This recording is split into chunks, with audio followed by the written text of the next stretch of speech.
ரோமர் 14:22 2ஆம் பகுதி. நல்லதென்று நிச்சயித்த காரியத்தில் தன்னை குற்றவாளியாக்காதவன் பாக்கியவான். அநேக நேரங்களில் நம்ம ஒரு காரியத்தை ஆரம்பிக்கிறோம், ஆனால் அதை முடிக்கிற நேரத்தில் வரும்போது பல காரணங்கள்னால அதை நம்ம கைவிட்டுறோம். இதற்கு உதாரணமாக நம்ம பார்க்கும் பொழுது பிரசங்கில வாசிக்கிறோம், ஒரு காரியத்தின் துவக்கத்தை காட்டிலும் முடிவு நல்லது என்று வாசிக்கிறோம். எந்த ஒரு காரியத்தில் வாட் இஸ் த ரிசல்ட் என்று தான் பார்க்க வேண்டும். யெகோவா தேவன் இஸ்ரவேல் ஜனங்களை எகிப்திலிருந்து அவர் கரம் பிடித்து 40 வருடங்கள் கானான் பிரவேசம் செய்வதற்காக யாத்திரை செய்கிற நாட்களிலே அவர் ஆரம்பத்தில் கரம் பிடித்த நேரத்தில் என்ன வாக்கு கொடுத்தாரோ அதை அவர்கள் வந்து சேருகிற வரைக்கும் விடாது சரியாக கடைபிடித்தார். இஸ்ரவேல் ஜனங்கள் அவர்கள் புறப்பட்ட நாளிலிருந்து 40 வருட காலத்திலே இரவும் பகலும் தேவனுடைய பராமரிப்பு எந்த சூழ்நிலையிலும் அது தடைபடவில்லை. அவர்கள் இஸ்ரவேல் ஜனங்கள் தேவனை அவர்கள் முறுமுறுத்தார்கள், தேவனிடத்தில் முறுமுறுத்தார்கள், விசுவாசத்திலிருந்து தொய்வாகி அவிசுவாசப்பட்டார்கள். இன்னும் எகிப்துக்கு புறப்பட வேண்டும் என்று அவர்கள் ஆயத்தமானார்கள், துர்ச்செய்தியை பரப்பினார்கள், கலகம் செய்தார்கள். இன்னும் எத்தனையோ விதத்தில் தேவனுக்கு பிரியமில்லாத காரியத்தை செய்த போதிலும் ஒரு நாள் கூட தேவன் கொடுத்த மன்னா வானத்திலிருந்து நிறுத்தப்படவில்லை.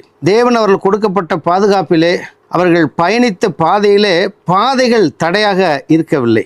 மலைகள் எடுத்து மலைகளையும் புதர்களையும் அவர் எவ்விதமாக அகற்றினார். சங்கீதத்தில் வாசிக்கும் பொழுது மலைகளுக்கு உயிர் கொடுத்து ஆட்டுக்கடாக்களைப் போல துள்ளி அது அப்புறமாக விலகி நின்றதாக நாம் சங்கீதத்தில் வாசிக்கிறோம். தேவன் கடைசி வரைக்கும் அவர்கள் என்ன செய்தார்கள் என்பதை பார்க்காமல் தான் எடுத்த முடிவுகளை நேர்த்தியாக நிறைவேற்றி அவர்கள் எரிகோ பட்டணத்தில் சென்று பட்டணத்தினுடைய அந்த பிரயாசத்தை அவர்கள் கதிர்களை கொய்து அப்பங்களாக சுட்டு சாப்பிட ஆரம்பித்தார்கள். மன்னாவை நிறுத்திவிட்டார். அதே போல நம்முடைய வாழ்க்கையிலும் என்ன முடிவு எடுக்கிறோமோ அதை கடைசி வரைக்கும் காரணங்களை சொல்லி நிறுத்தாமல் நாம் தேவனுக்காக நியமித்த காரியத்தில் நேர்த்தியாக செய்ய வேண்டும். கலாத்திய நாட்டு திருச்சபை மக்கள் அவர்கள் ஆவியிலே ஆரம்பம் பண்ணி மாம்சத்தில் முடிவேற போகிறதை அப்போஸ்தலனாகிய பவுல் எச்சரித்து சொன்னதை நாம் வாசிக்கிறோம். கலாத்தியர் 3:3 ஆவிக்குரியவர்களாகிய நீங்கள் மாம்சத்தில் முடிவேறப் போகிறீர்களா, இத்தனை புத்தினரா என்று கேட்கிறார். அதே போல நம்முடைய குடும்ப காரியத்திலும் கூட கணவன் மனைவி இருவர் அவர்கள் குடும்பத்திலே அன்பாக இருக்கும் பொழுது செய்ய வேண்டிய கடமைகளை மனைவி நேர்த்தியாக செய்வதும் கணவன் அவர்களுக்காக பிரயாசப்படுவதும் நேர்த்தியாக இருக்கும்.